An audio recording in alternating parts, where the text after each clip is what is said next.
जुमला गुरु मोदी जी कितना झूठ बोलते हैं। कभी कहते हैं कि महिला आरक्षण बिल पास हो गया है। एक दिन पहले ही भारत की संसद ने लोकसभा और विधानसभाओं में महिलाओं को 33% आरक्षण देने का कानून पास किया।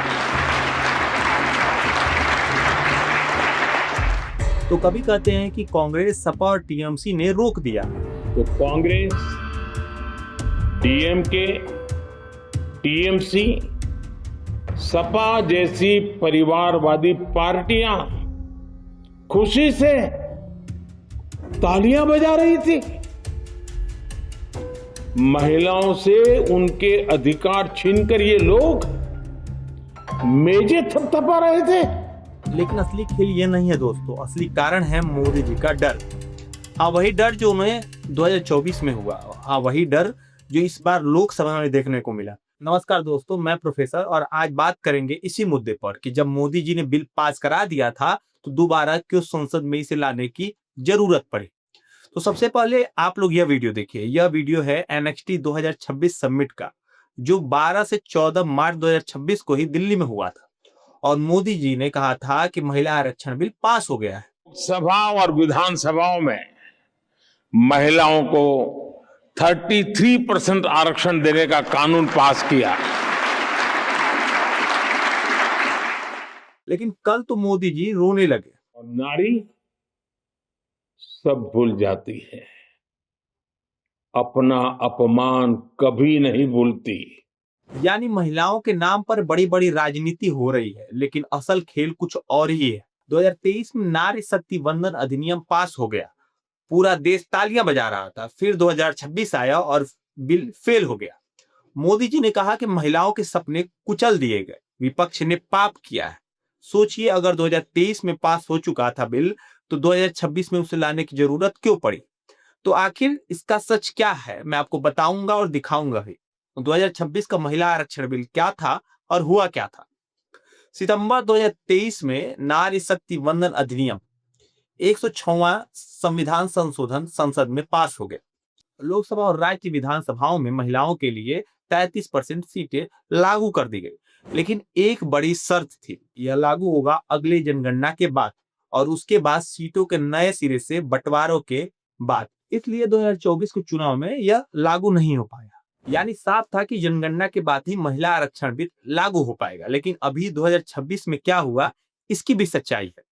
16 और 17 अप्रैल 2026 को ही सरकार ने कॉन्स्टिट्यूशन में 131 अमेंडमेंट बिल 2026 लाया। इसका मकसद 2023 के कानून को बदलकर डेलिमिटेशन को जल्दी करना था, 2011 जनगणना या लेटेस्ट डेटा के आधार पर, ताकि महिलाओं को कोटा 2029 चुनाव से पहले लागू हो सके। 17 अप्रैल को लोकसभा में वोटिंग हुई, नतीजा बिल फेल हो गया। 298 वोट पक्ष में मिले, 230 वोटों ने विरोध किया और 2/3 बहुमत यानी 352 वोट नहीं मिला। NDTV, the Hindu, times of India, लगभग सभी मीडिया ने लिखा कि विपक्ष के कारण बिल फेल हो गए। लेकिन यह सब एक प्रोपेगेंडा था जो बीजेपी ने अपने हित के लिए करवाया था। लेकिन सवाल यह है कि आखिर विपक्ष ने इसका विरोध किया क्यों। विपक्ष ने कहा कि हम महिलाओं के आरक्षण के खिलाफ नहीं है, लेकिन डेलिमिटेशन के तरीके के खिलाफ है। उनकी चिंता थी कि बिना नई जनगणना के 2011 डेटा पर डेलिमिटेशन करने से दक्षिण के राज्यों को सीटों में कमी आ सकती है। टाइम्स ऑफ इंडिया की रिपोर्ट ने भी यही लिखा कि fall of constitutional amendment bill a defect of delimitation not women reservation. कई नेताओं ने कहा कि 2023 का बिल ठीक था, लेकिन लागू करने की जो शर्तें थी वह गलत थी। बिल फेल होने के बाद कल प्रधानमंत्री मोदी ने राष्ट्र को संबोधित किया। उन्होंने कहा कि महिलाओं के सपने कुचल दिए गए, विपक्ष ने स्वार्थी राजनीति की। मैं देश की सभी महिलाओं से माफी मांगता और हम फिर लड़ेंगे। और तो और मोदी जी ने कहा कि विपक्ष महिलाओं को धोखा दे रहा है। मोदी जी के संबोधन में महामानव ने सिर्फ कांग्रेस, टीएमसी, सपा और डीएमके को ही कोसा। कांग्रेस, डीएमके, टीएमसी और समाजवादी पार्टी जैसे दलों की स्वार्थी राजनीति का नुकसान, क्योंकि चुनाव बंगाल, तमिलनाडु और यूपी में ही हो रहे हैं या होने वाले। आरजेडी, एनसीपी, शिवसेना, आम आदमी पार्टी या किसी और पार्टी का एक बार भी नाम नहीं लिया। कई लोग बोल रहे हैं कि इस समय मोदी जी को कांग्रेस से ज्यादा दिक्कत तो समाजवादी पार्टी से है, क्योंकि उनको पता है कि हमारे सारे अरमानों पर इसी पार्टी ने पानी फेरा है। तो दोस्तों, अगर आपने कल मोदी जी का राष्ट्र के नाम संबोधन को सुना होगा, तब आपको पता ही होगा कि वह संबोधन राष्ट्र के कम मोदी जी और बीजेपी के एजेंडे पर ज्यादा था। और रही बात महिला आरक्षण बिल का, तो इसकी बात बीजेपी ना ही करे तो ज्यादा अच्छा है, क्योंकि इस बस एक बिल के हल्ला बोल में न जाने कितनी घटनाएं देश में महिलाओं के साथ हो गई। BJP cabinet minister Sudhir Baliyan का बेटा यूपी के मुजफ्फरनगर में एक लड़की से उसका रेट पूछ रहा था। क्या है, पहले आके देख के गए, फिर दोबारा फिर से आए, मुझे कहने लगे क्या रेट है। मैंने कहा मतलब। और उस घटना के समय उस लड़की की मां साथ थी। वीडियो वायरल हुआ, यूपी पुलिस ने पकड़ा और कुछ ही घंटों में वह छूट गया।